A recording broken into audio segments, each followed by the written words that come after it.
Krishna news Bhojpuri channel में आप सभी भोजपुरिया फैंस का बहुत बहुत स्वागत करत बानी। आप सबके लिए लेके आपकी फिल्म जिसका नाम है बहू की विदाई।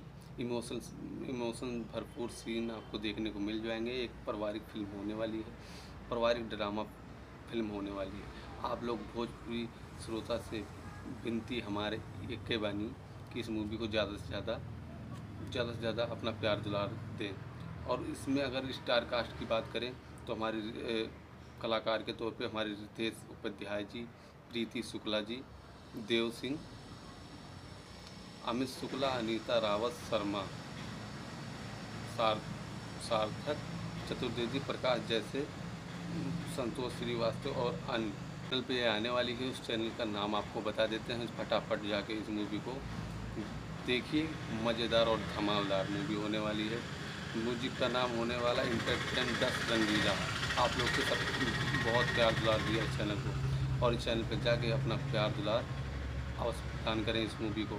और ये मूवी पारिवारिक ड्रामा और इमोशनल फुल मूवी होने वाली है, फुल कॉमेडी मूवी होने वाली है। आप सभी इसका फुल एंजॉय उठाएँ भोजपुरी फिल्म का। अगर हमारे चैनल को आपने सब्सक्राइब नहीं किया है तो सब्सक्राइब करके ही जाइए। जय भोजपुरी, ऐसे ही न्यू अपडेट पाने के लिए।